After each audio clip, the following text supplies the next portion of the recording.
It's great to have some reactions to a couple things. We didn't do a lot physically. It was kind of a walk-through tempo for us this afternoon. Guys have been working their tails off. We've gotten a lot of quality physical work in, and so this afternoon was kind of just the mental sweat, the brain sweat, and then they'll have an off day tomorrow. We'll meet, treat, try to get so many bumps and bruises healed up with an off day, and then they'll have a barbecue with their coach tomorrow afternoon or evening, depending on the position, and then rock 'em, sock 'em back to work on Monday morning.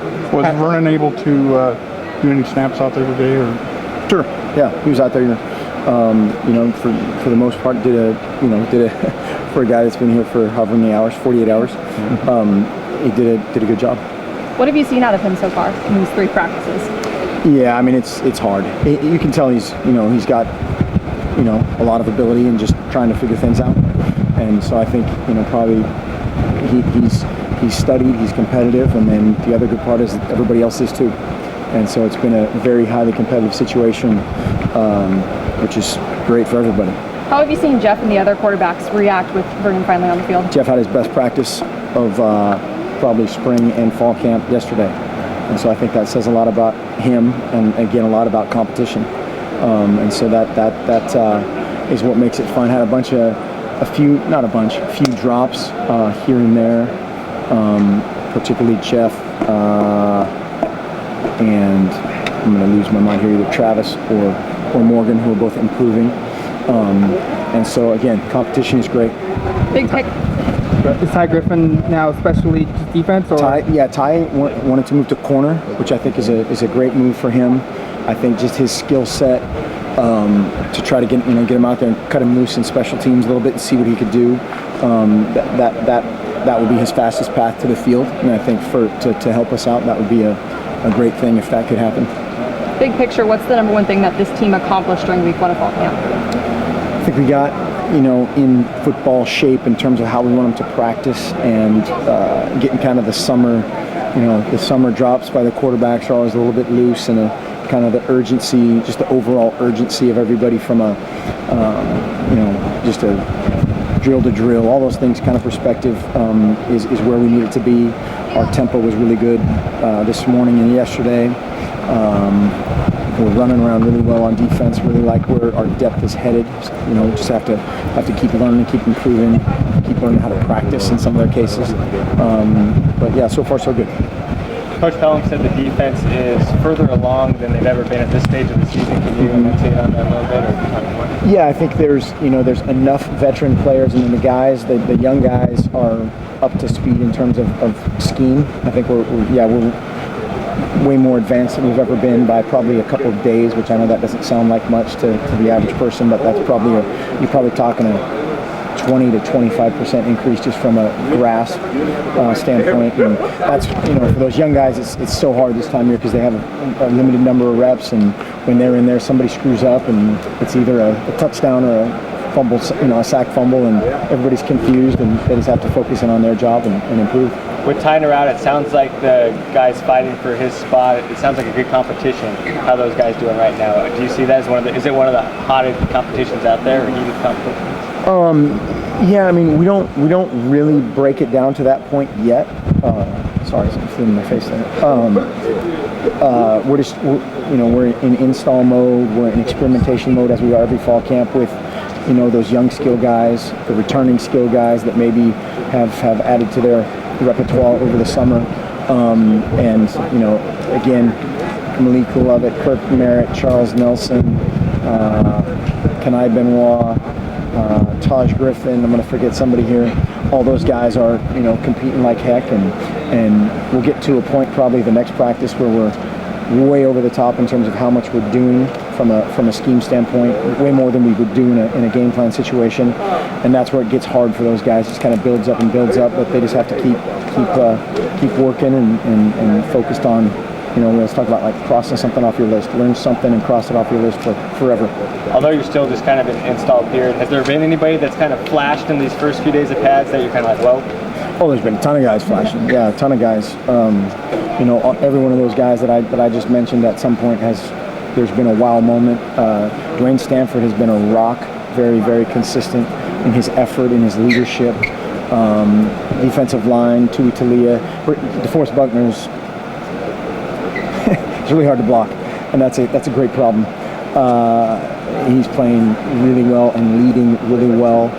Tui Talia is practicing his tail off. All the D linemen, some of those young guys, again, they're still learning how to practice and learning that whole deal and what it takes.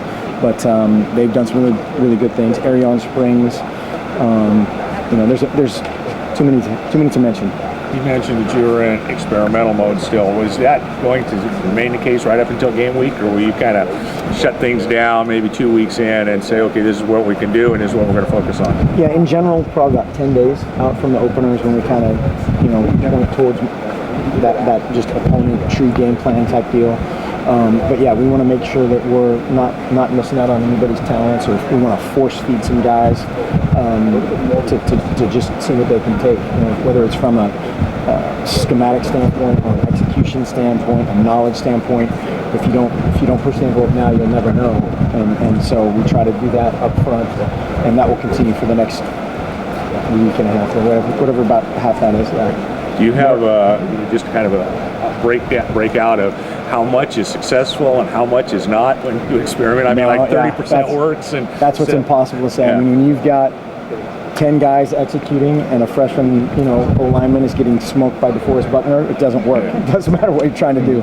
And so that's where you just have to, for those guys, you just have to look at, hey man, I've said sometimes it's like, mining for gold. You get one little fleck of gold and there's a bunch of stuff you throw away. And you keep the gold and you go. And so they, for the most part, have done a good job of that. We have a few guys that are too conscientious about things, which is another good thing. Mm-hmm. So they kind of take it too hard, but we just got to flush it and move on. Mark, you guys are in 2 days now. What are the tangible advantages of 2 days? Is it just conditioning, or is it just simply more practice time?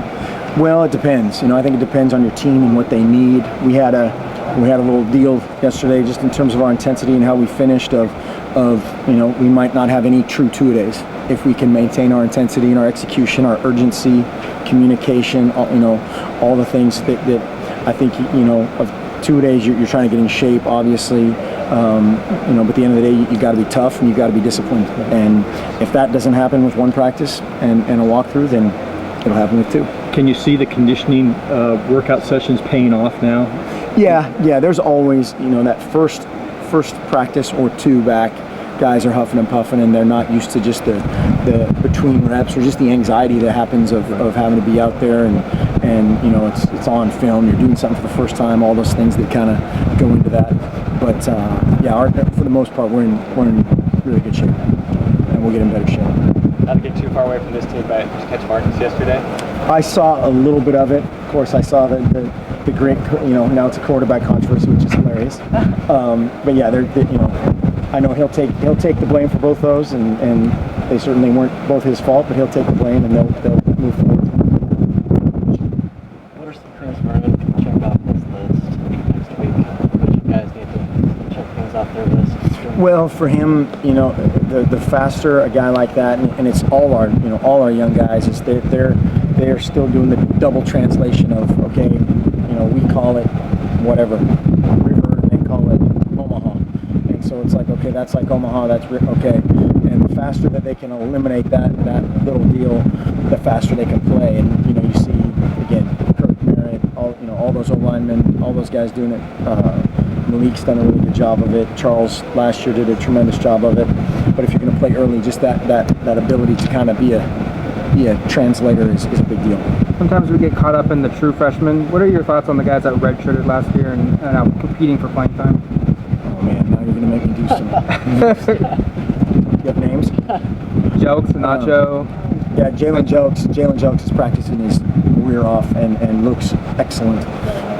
He's a young guy, perfect build for what we're trying to do. Young, aggressive, thick. He's practicing great, and his best ball is out there in front of him, which is great.